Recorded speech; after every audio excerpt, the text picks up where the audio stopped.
Okay, so I have a problem. I have a dog. No, let me finish. He eats two types of food, wet food and dry food. Dry food is easy.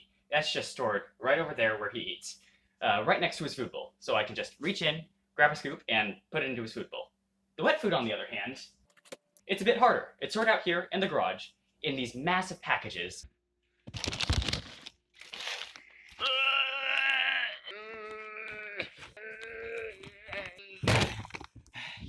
They're wrapped in plastic that's, I swear, it's impossible to get out.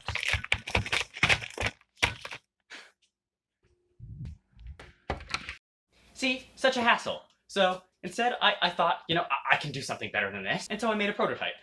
As you can see, this is very small. It only has the capacity of 3 cans, as long as you don't drop them. 1.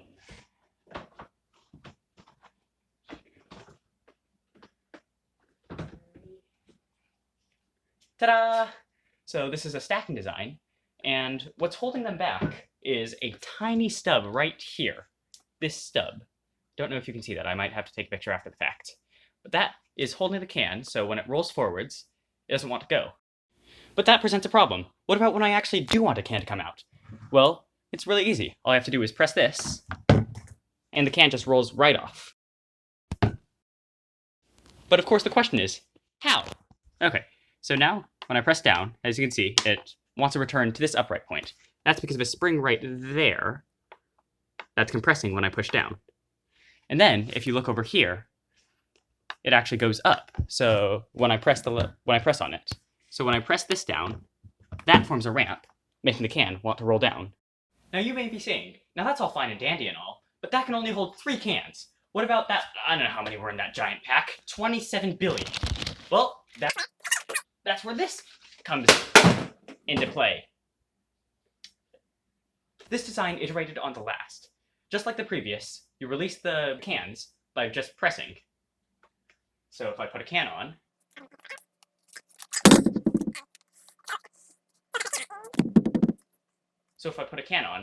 it'll naturally want to roll. Another thing you might notice that's different about this design from the previous is that it's actually dual layered. So if I put a can in, there's one there, and a layer up here. If I put another can in, you can see that easier. As you can see, there are 2 distinct layers separated by this bar right here. Now, in this one, that didn't matter nearly as much. See? It doesn't matter if these are precisely aligned because they're all coming out that end in the end. But over here, it does matter because this wood right here, that's much different from these supports right here.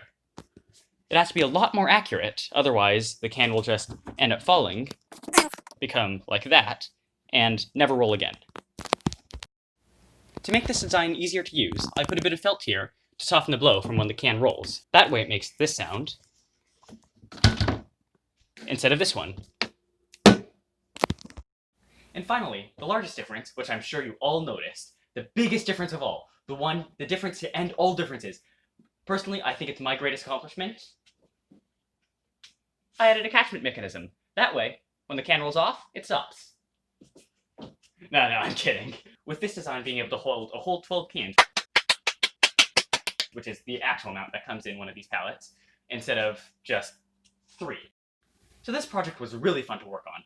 I got to minimize one of my life stresses, along with building something new. 2 of my favorite things. Aside from trades, of course.